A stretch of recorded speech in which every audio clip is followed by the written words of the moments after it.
Bij Wetterskip Friesland werd op dit stuit werkelijk alle zeilen bijzet in verband met de vogelgriep.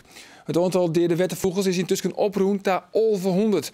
En verskaat boetendieks gebied niet, maar het Friesland binnen oorsletten van publiek. En jagers is vregen om de vereerst net op u te gaan.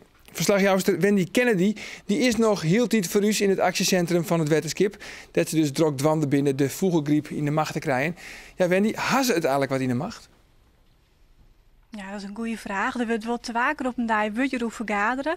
Dus er zit er in elk geval bovenop.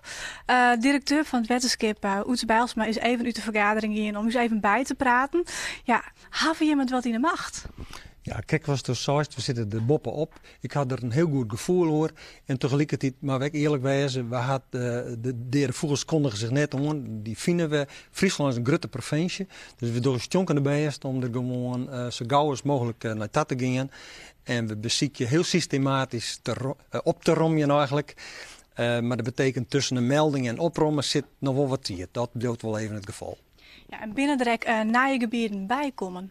Ja, het groeit eigenlijk toch steeds meer. Wat we zeggen is dat het van de Zeedieken al meer naar het binnenkant van de provincie gaat. Hè. Het Lauwersmargebied is nou eigenlijk onder de orde.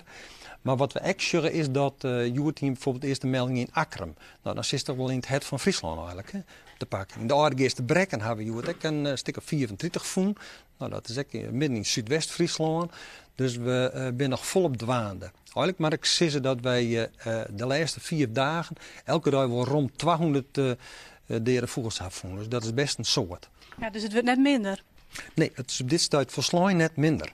Wij hebben begrepen dat landelijk dat wossa is. Dat ze zeggen dat er zijn 10-tallen, hè, zeggen ze dan. Maar bij u gaat het echt om 100-tallen nog. Ja, en nou is er een oproep die onder jagers om er net op u te gaan. Maar daar is het net heel normaal in. Ze vinden het wat hoe dreun. Ze zeggen van ja, de rest van het leven gaat wel gewoon terug. Waarom moeten wij thuisblouwen? Wat vind je ervan? Ja, dat is een landelijk verbod wist. En landelijk gaan ze denk ik toch vooral jongen naar die provincies waar 10-tallen gaat. Maar je gaat om 100-tallen. Dus wij doen echt een beroep eigenlijk op de hele Friese gemeenschap. En dat is echt op de jagers, net uitsluiten.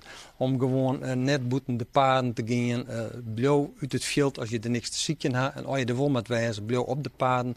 Ik is eigen mensen, als ze ziekje daarna, dan maken ze dus gewoon, reinigen ze erin. Geen besmetting. We willen de besmettingshaarden zo iets mogelijk houden. Snel oprom je erin. En dat is echt een verzoek aan de jagers om dan direct nou even rekken mee te houden. Ja, nou een laatste vraag, want wat binnen verwachting? Heb je het idee, wordt het aanzien al minder of kun dat net iets kotten? Nou, ik zeg het is de laatste dagen nog elke dag 200, dus we denken eigenlijk dat het wel even teruggaat. En ook omdat Friesland een grote provincie is, maar een soort wetter, verwacht je dat we ook nog wel behoorlijk even onder de bak binnen de komende dagen. Dank u wel. Wij houden het in de gaten.